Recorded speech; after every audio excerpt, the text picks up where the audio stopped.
मुंबईमधल्या शाखा प्रमुखांची आज शिवसेना भवन इथे बैठकीला उद्धव ठाकरे शाखा प्रमुखांना मार्गदर्शन करतील। आगामी मुंबई महानगरपालिका निवडणुकांच्या पार्श्वभूमीवरती बैठकीला महत्त्व। आगामी मुंबई महानगरपालिकेच्या निवडणुकांसाठी राष्ट्रवादी काँग्रेस शरदचंद्र पवार पक्षाचं आज बिगुल वाजणार आहे। आज घाटकोपरमध्ये राष्ट्रवादीचं संकल्प शिबिर। राज ठाकरे आणि मुख्यमंत्र्यांची भेट का झाली हे लवकरच महाराष्ट्राला कळेल, मनसेचे नेते अविनाश जाधव यांचं सूचक वक्तव्य। मुख्यमंत्री देवेंद्र फडणवीस आज नागपूरच्या दौऱ्यावर, नागपूरमधल्या काही पक्षीय बैठकांमध्ये आज ते सहभागी होणार असल्याची माहिती। रायगडमध्ये शिवसेना राष्ट्रवादीचा तिढा सुटत नसेल तर पालकमंत्रीपद भाजपला द्यावं, भाजपचे ज्येष्ठ नेते आमदार रवींद्र पाटील यांचं विधान। मी एखाद्याला निवडून नाही द्यायचं म्हणजे काय करतो हे सगळ्या महाराष्ट्राला माहिती आहे। कारखान्याचा चेअरमन मीच होणार आहे। जर 5 वर्ष भाव नाही दिला तर नावाचा अजित पवार नाही। माळेगाव सहकारी साखर कारखान्याच्या निवडणुकाच्या प्रचारामध्ये अजित पवार यांचं विधान। लोकशाहीमध्ये प्रत्येकाला लढण्याचा अधिकार आहे। आपण परीक्षेला पास होण्यासाठीच बसतो, परीक्षेला बसताना पूर्ण अभ्यास करून आपण परीक्षेला बसतो। सुप्रिया सुळे यांना विजयाचा विश्वास। भंडाऱ्यामध्ये शिंदेंच्या शिवसेनेला भाजपचा धक्का, उपजिल्हा प्रमुख तालुका प्रमुखांसह अनेकांचा भाजपमध्ये पक्षप्रवेश। आमदार परिणय फुके यांच्या नेतृत्वामध्ये पक्षप्रवेश। बुलडाण्यामध्ये एका शेतकऱ्याकडून आमदार संजय कुंटे यांच्या घरामध्ये शिरून जाळपोळ करायचा प्रयत्न। अतिवृष्टीमुळे झालेल्या नुकसानीचा मोबदला न मिळाल्यामुळे शेतकरी आक्रमक। संतोष देशमुख यांच्या हत्येला 6 महिने पूर्ण, देशमुख कुटुंबियांसोबतच मत्साजोगचे ग्रामस्थ सोमवारी करणार आंदोलन।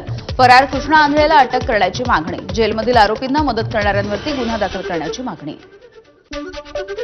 शनी शिंगणापूर देवस्थानाकडून कर्मचाऱ्यांना काढल्याचं लेखी पत्र, सकल हिंदू समाजाच्या मागणीनंतर मुस्लिम कर्मचाऱ्यांना काढण्यात आल्यामुळे सकल हिंदू समाजाचं आंदोलन स्थगित। उद्यापासून विठ्ठलाच्या टोकन दर्शनाला सुरुवात होणार आहे। यासाठीच्या ऑनलाईन बुकिंगला आजपासून सुरुवात झाली आहे। आज 6 स्लॉटमध्ये 1200 भाविकांना मिळणार दर्शन। 10 पालख्यांच्या सोबत येणाऱ्या दिंड्यांना प्रत्येकी 20,000 रुपयांचं अनुदान, अनुदानाच्या संदर्भातला शासन निर्णय सुद्धा जारी झाला आहे।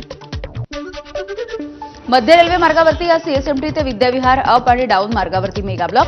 वेगवेगळ्या अभियांत्रिकी आणि देखभाल दुरुस्तीच्या कामासाठी सकाळी 10:55 पासून दुपारी 3:55 पर्यंत हा मेगा ब्लॉक असेल। पश्चिम रेल्वे मार्गावरती आज सकाळी 10 ते दुपारी 3च्या दरम्यान मेगा ब्लॉक आहे। या काळामध्ये विलेपार्ले आणि राम मंदिर या स्थानकांवरती लोकल थांबणार नाही। हार्बर रेल्वे मार्गावरती आज पनवेल ते वाशी अप आणि डाऊन मार्गावरती ब्लॉक आहे। सकाळी 11:05 पासून दुपारी 4:05 पर्यंत हा ब्लॉक असेल। गोंदिया ते चांदा फोर्ट रेल्वे मार्गावरती दुरुस्ती आणि इंटरलॉकिंगच्या कामासाठी आज 8 तासांचा मेगा ब्लॉक आहे। या मेगा ब्लॉकमुळे या मार्गावरच्या सर्व पॅसेंजर गाड्या रद्द करण्यात आल्या, त्यामुळे नागरिकांना पर्यायी मार्गाची व्यवस्था करावी असं आवाहन करण्यात आलंय। नाशिकच्या द्वारका परिसरामध्ये सिग्नल यंत्रणा बसवण्याचं काम, त्यामुळे द्वारका परिसरामधली वाहतूक कोंडीची समस्या कमी होणार आहे। समृद्धी महामार्गाला जोडणाऱ्या नांदेड जालना महामार्गाचं काम धीम्या गतीनं सुरू आहे, मात्र लवकरात लवकर निधी उपलब्ध करून काम पूर्णत्वास नेलं जाईल, पालकमंत्री अतुल सावे यांची माहिती। कर्नाटक परिवहन महामंडळाच्या धर्तीवरती महाराष्ट्र राज्य परिवहन महामंडळाच्या अंतर्गत देखील 5 प्रादेशिक विभागांची निर्मिती, नियोजन आणि समन्वयासाठी महामंडळाचं काम पूर्ण। मुंबई, नाशिक, नागपूर, पुणे आणि अमरावती या विभागामधून चालणार आहे।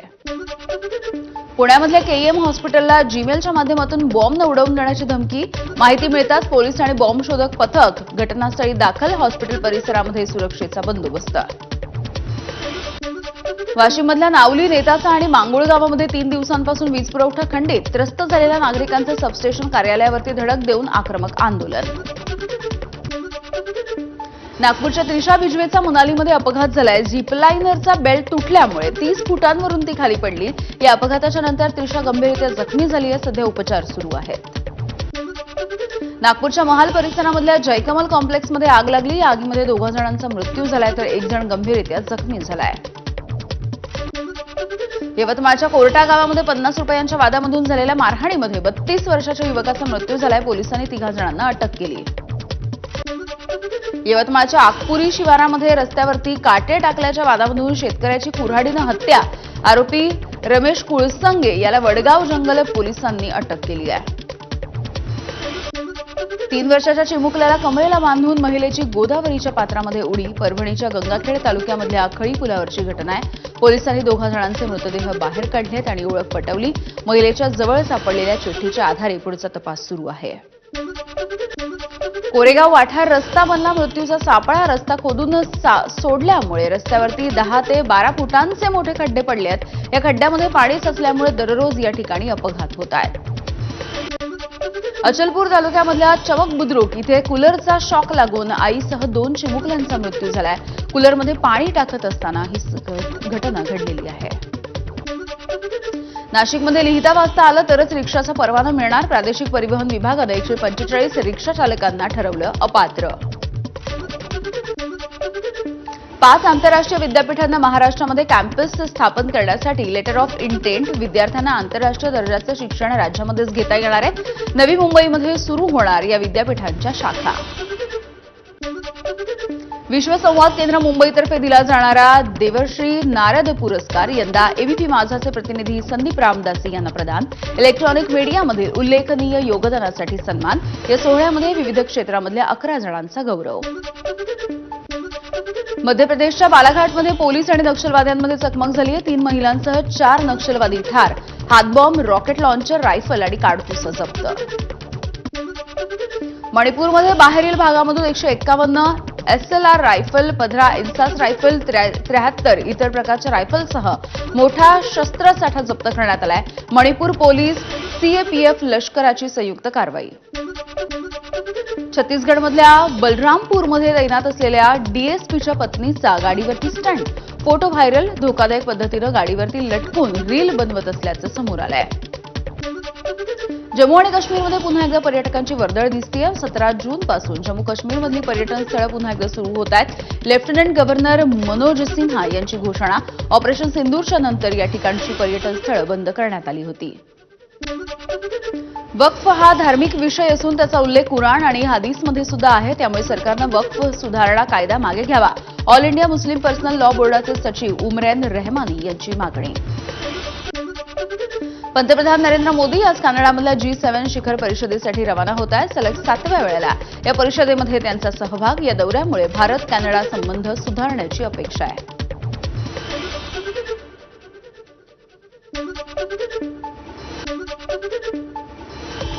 पंतप्रधान नरेंद्र मोदी आजपासून सायप्रस, कॅनडा आणि क्रोएशिया अशा 3 देशांच्या दौऱ्यावर.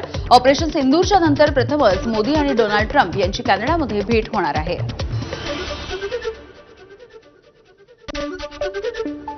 दुबईमधल्या एका 67 मजली गगनचुंबी इमारतीला भीषण आग लागली आहे. 764 फ्लॅटमधल्या 3820 लोकांची सुखरूपपणे सुटका. 6 तासांच्या नंतर ही आग आटोक्यात आणण्यात यश आलेलं आहे. सुदैवाने जीवितहानी नाही.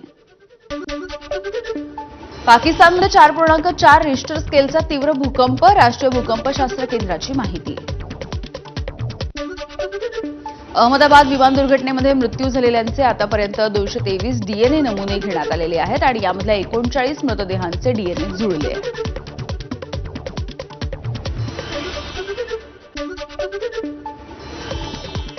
DGCAच्या सूचनेच्या नंतर एअर इंडिया बोईंग 787 विमानांची तपासणी सुरू. आतापर्यंत 9 बोईंग 787 विमानांची तपासणी पूर्ण झाली आहे. तर उर्वरित 24 विमानांची तपासणी निर्धारित वेळेमध्ये पूर्ण केली जाणार असल्याची माहिती. इराणकडून नागरी वस्त्यांवरती हल्ले सुरू असल्याचा इस्रायलचा आरोप. इस्रायलची राजधानी तेल अविवमधील ही हल्ल्याच्या नंतरची दृश्य या आरोपांना पुष्टी करणारी आहेत.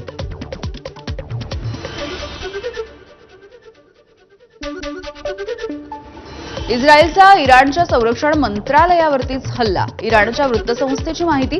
मंत्रालयाच्या मुख्यालयामधली एक इमारत उद्ध्वस्त झाल्याची सुद्धा माहिती समोर आली आहे. इराण आणि इस्रायलमध्ये ड्रोन आणि क्षेपणास्त्रांचे हल्ले सुरू. इराणकडून इस्रायलच्या तेल डेपोंना लक्ष्य.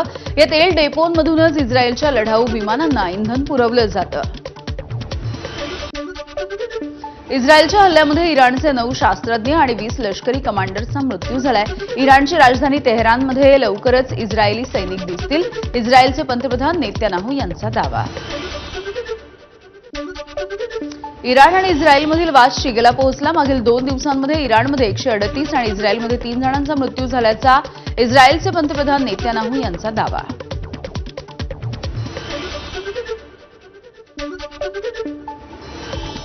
आणि या सुपरफास्ट बातम्यांच्या नंतर बुलेटिनमध्ये अगदी छोटासा ब्रेक घेऊन लगेच परत येतोय. बघत रहा एबीपी माझा.